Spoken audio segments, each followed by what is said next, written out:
Hiccup's Wing Gliders is the brand new Intamin manufactured How to Train Your Dragon roller coaster at Universal Epic Universe. This is the brand new for 2025 theme park at the Universal Orlando Resort, and they have an entire land dedicated to the Isle of Berk. The Anchor is a family thrill coaster where you get to ride alongside Toothless and Hiccup, flying past dragons, gliding across the water, and all around getting amazing views of the Isle of Berk. This is going to be my full in-depth review of the attraction. I'm going to discuss the layout, what works, what could have been better, and what to expect should you go out to Epic Universe to ride it. Now, right off the bat, I gotta commend the placement of this attraction, because while all of Epic Universe has been so meticulously thought out, in particular, it feels like an extra level of care was given to the Isle of Berk, and how the creative teams alongside Intamin managed to just perfectly intertwine this attraction, creating beautiful sightlines, offering an all-around enjoyable experience, is just fantastic. They have developed an attraction that is a must-do in this theme park. This will be one of those rides that people run to first thing when they get there. Right off the bat, there were people making comparisons to Hagrid's Magical Creatures Motorbike Adventure over at Islands of Adventure, saying this is the Epic Universe equivalent, and while I personally wouldn't put it on the same level of Hagrid's, I think it'd be fair to call this a little Hagrid's Jr.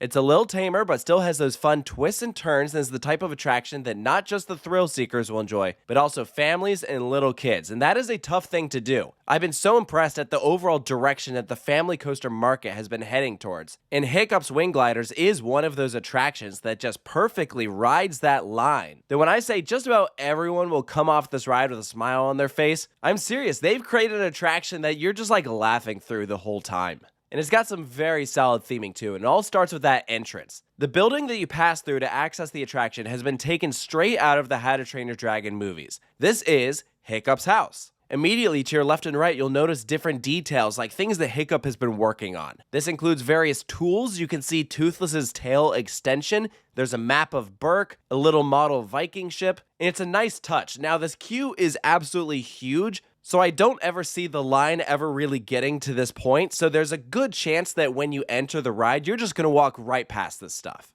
The holding area for Hiccup's Wing Gliders is massive, and it is almost exclusively switchbacks. You'll find more tools and maps scattered about, but for the most part, this queue is relatively simple. There's shade over a good portion of it, but there are some parts out in the sun. Frankly, this is one of those lines that I would not want to wait in if I saw that was a full queue. I've heard stories of people waiting a long time for this attraction, and while it is a good ride, for me personally, I'd put like 45 minutes at my max. Preferably 30 or under, but the silver lining here is that they do offer a single rider line. Whether it will be open or not remains to be seen, but that is something to at least take note of as a potential option. Before you enter the station, you'll reach the dual-sided lockers. These are Velocicoaster style, so when you put your items in one way, you'll access them on the other side. They are completely free and full size, so you can fit a backpack in there. So you can bring all your items with you, and then just for that last stretch in the station, anything that's in your pockets has to go on the ride with you.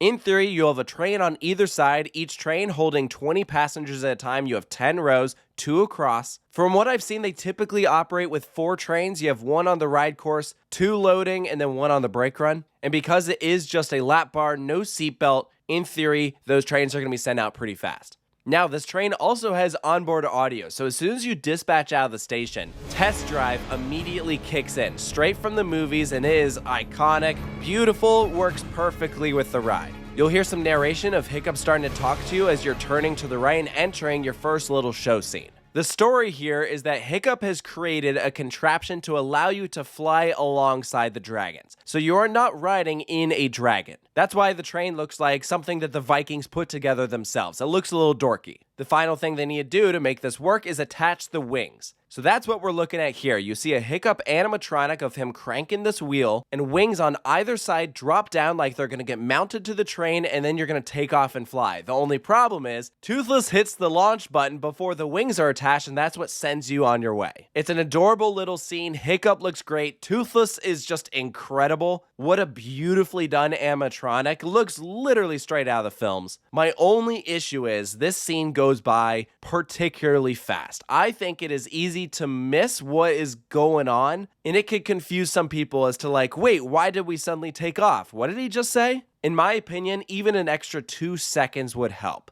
Now, both launches on Hiccup's wing gliders are an incline, so you start to rise up. An exact height has not been released, but if I had to take a guess, it's probably somewhere around like the 40-foot range. It is not super tall. It's just a nice gradual boost. You'll bank to the right, go over a small little bunny hill. There are a couple tiny airtime pops on Hiccup's wing gliders, but this is not really an airtime coaster. For that, I recommend riding the other attraction directly ahead of you, Stardust Racers.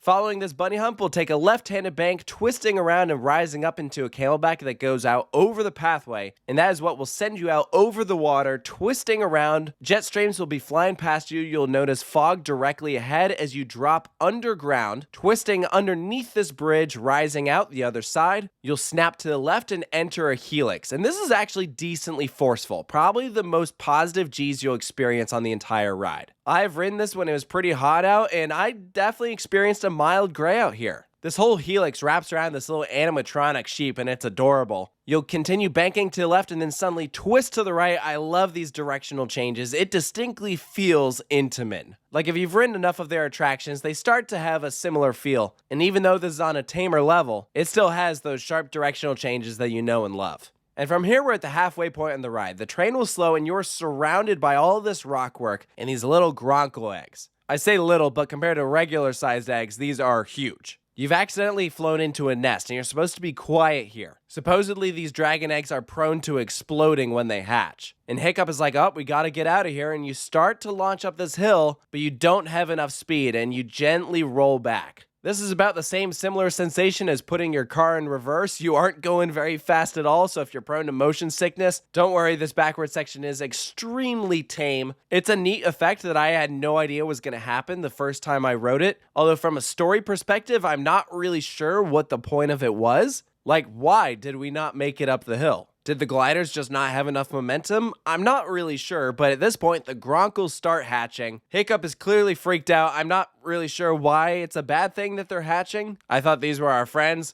Unclear. But now we can fully boost up to what I assume is the highest point of the ride. We do not have a max speed or a max height that has been listed for this attraction, but I would assume that this moment is around 50 or 60 feet high. Nothing too crazy. You'll suddenly bank to the right and dive underneath the grandstands of Dragon Racers Rally, and you'll notice all these different dragon houses on either side, including some animatronics. They go by kind of fast, but they're really detailed and beautifully done. It's an excellent visual because it makes the ride more exciting and also just works in general presentation with Dragon Racers Rally. Like, this is where the Vikings sit during the dragon racing tournaments. So great integration. I like the little S-bend. There are 2 airtime hills that immediately follow. I like these hills, but frankly, I was a little distracted because this part in particular just gives a huge view of a backstage area, and it is like really ugly. I feel like they could have built the trees up a bit higher here, or maybe considered putting in another theming element to block this, because it very much feels out of place and is a sharp contrast from the beginning of the ride when the sightlines are just perfection.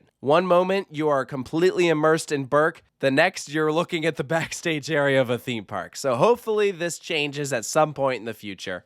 There's another little S-bend, a wide banking turn upwards to the right. You'll continue twisting and then enter your final brake run. And while I enjoy the second half of Hiccup's wing gliders, it does feel a little short because, in retrospect, the roller coaster as a whole is not a short ride. The problem is, because of the show scene halfway through, they have split the attraction into 2 distinct halves, and the second half feels a little short. Give me an extra helix or something at the end there, and I think it would be totally fine. So while I enjoy everything that Hiccup's wing gliders offers, I can't help but feel like it just needed just a little bit more something there at the end. I have a very similar feeling with Hagrid's, which again is a very long ride. The problem is when they split up the ride into sections, after that last launch, you only do 2 turns at your full speed. And that's when I'm like, oh, I would have really liked another turn. But that being said, it's still a very strong family coaster. For its final score, I'm giving it an 8.5 out of 10. I love the animatronics. The layout as a whole is very fun. Some of those turns have some decent whip to them. Again, the type of attraction that I will want to ride several times as a guy in his mid-20s. But I also think you could put someone who's just barely tall enough to ride, and it won't be too scary. It'll help teach them that, hey, roller coasters are fun. They'll identify with the characters, and they'll probably want to go multiple times. I just would like to see a little bit more at the end, cover up some of that backstage area, and also the lap bars, I'm not gonna lie, they do get a little tight on you during the ride. They're kind of bulky, not my favorite design from Intamin. But let me know down in the comments below if you've experienced Hiccup's wing gliders, if you agree with the points that I brought up. If you think there's anything I missed, be sure to post that down below. And of course, make sure to stay tuned for more Epic Universe content here at Coaster Studios, and I'll see you next time.